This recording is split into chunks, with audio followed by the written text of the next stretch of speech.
छत्तीसगढ़ में कनिष्ठ प्रशासनिक अधिकारी संघ के आह्वान पर 500 से अधिक तहसीलदार और नायब तहसीलदार अनिश्चितकालीन हड़ताल पर हैं।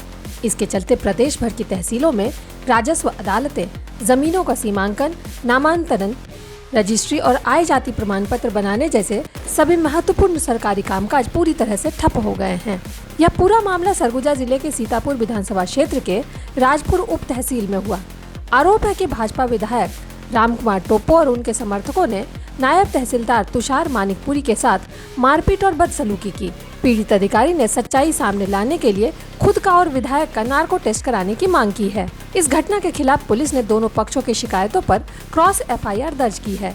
विधायक के रिश्तेदार ने तहसीलदार पर अभद्रता का आरोप लगाया है। प्रशासनिक हड़ताल ने अब राजनीतिक मोड़ ले लिया है। कांग्रेस ने राज्य सरकार पर अपने विधायक को बचाने का आरोप लगाया है। वहीं विधायक टोप्पो का कहना है कि वो सुशासन का सम्मान करते हुए जांच में सहयोग और आत्मसमर्पण करने के लिए तैयार हैं। हालांकि उन्होंने अभी तक गिरफ्तारी नहीं दी है। राजस्व मंत्री और सचिव स्तर पर हुई वार्ताएं विफल रहने के कारण अधिकारी विधायक की तत्काल गिरफ्तारी पर अड़े हैं। इस गतिरोध की वजह से राज्य भर के दूर दराज से आने वाले आम लोग दफ्तरों के चक्कर काटने के लिए मजबूर हैं।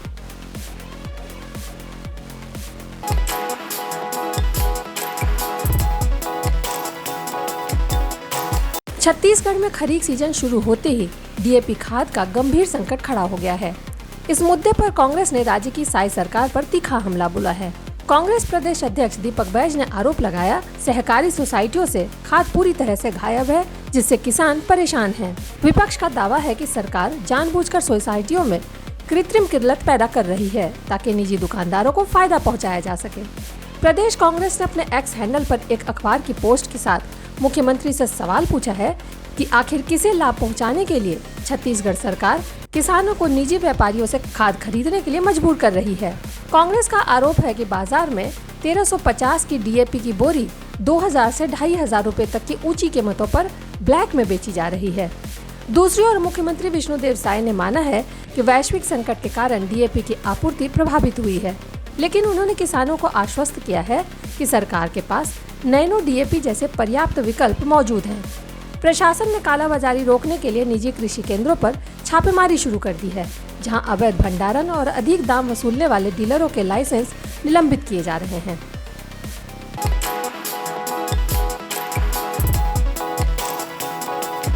छत्तीसगढ़ के बहुचर्चित सीजीपीएससी भर्ती घोटाले की जांच के सिलसिले में केंद्रीय जांच एजेंसियों सीबीआई और ईडी ने रायपुर, दुर्ग और भिलाई समेत कई ठिकानों पर ताबड़तोड़ छापेमारी की है। इस कार्रवाई के तहत आयोग के पूर्व परीक्षा नियंत्रक आरती वासनिक, सेवानिवृत्त आईएएस और पूर्व सचिव जेके ध्रुव तथा राज्यपाल के पूर्व सचिव अमृत खालको के परिसरों पर दबिश दी गई। अधिकारियों ने इनके आवासों से कई महत्वपूर्ण दस्तावेज, डिजिटल साक्ष्य और बैंक खातों से जुड़े रिकॉर्ड खंगाले हैं।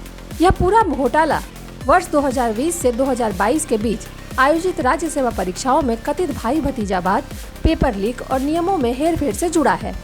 आरोप है कि तत्कालीन आयोग अध्यक्ष, सचिव और अन्य शीर्ष अधिकारियों ने अपने बच्चों, करीबियों और प्रभावशाली लोगों के रिश्तेदारों को डिप्टी कलेक्टर और डीएसपी जैसे उच्च पदों पर अवैध रूप से चयनित कराया था। मामले की गंभीरता को देखते हुए सीबीआई पहले ही आयोग के पूर्व अध्यक्ष टामन सिंह सोनवानी सहित मुख्य आरोपियों को गिरफ्तार कर चुकी है। अप्रवर्तन निदेशालय इस घोटाले में हुए अवैध वित्तीय लेन देन और मनी लॉन्ड्रिंग के पहलुओं की बारीकी से जांच कर रहा है।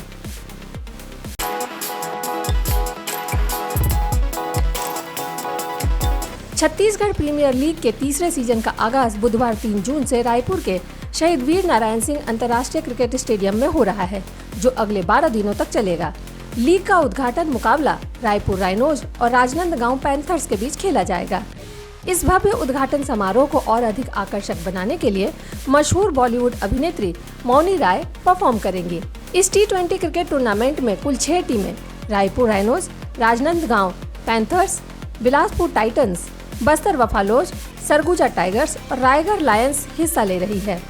प्रतियोगिता में कुल 18 मैच खेले जाएंगे, जिनमें प्रदेश भर के चुनिंदा स्थानीय और घरेलू खिलाड़ी अपनी प्रतिभा का प्रदर्शन करेंगे। छत्तीसगढ़ क्रिकेट संघ ने दर्शकों के लिए स्टेडियम को पूरी तरह से निःशुल्क रखा है, ताकि खेल प्रेमियों को बढ़ावा मिल सके।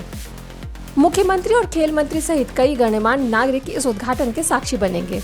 सुरक्षा और यातायात व्यवस्था को सुचारू बनाए रखने के लिए नया रायपुर क्षेत्र में पुलिस बल की तैनाती की गई है। छत्तीसगढ़ में क्रिकेट को बढ़ावा देने के उद्देश्य से यह आयोजन स्थानीय खिलाड़ियों को एक बड़ा मंच प्रदान करेगा।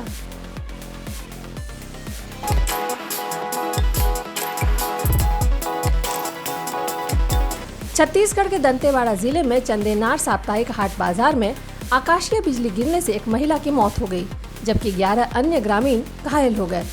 घायलों को इलाज के लिए दंतेवाड़ा जिला अस्पताल में भर्ती कराया गया है, जहां एक ग्रामीण की हालत गंभीर बनी हुई है। मौसम बदलने पर ग्रामीण बाजार स्थल के पास पेड़ के नीचे शरण लिए हुए थे, तभी अचानक यह हादसा हो गया। वहीं कोरबा और बीजापुर जिले में तेज अंधड़ ने भारी तबाही मचाई है। अंधड़ के कारण कई स्थानों पर विशाल पेड़ धराशायी हो गए और घरों की छतें तक उड़ गई, जिससे जनजीवन पूरी तरह से अस्त व्यस्त हो गया है। सड़कों पर पेड़ गिरने से आवागमन भी प्रभावित हुआ है। रायपुर मौसम विज्ञान केंद्र ने छत्तीसगढ़ में अगले 5 दिनों तक मौसम खराब रहने की चेतावनी जारी की है। इस दौरान प्रदेश के विभिन्न संभागों में 50 से 60 किलोमीटर प्रति घंटे की रफ्तार से तेज हवाएं चलने, गरज चमक के साथ बारिश होने और बिजली गिरने की आशंका है। प्रशासन ने लोगों को खराब मौसम में पेड़ों और बिजली के खंभों से दूर रहने की सलाह दी है।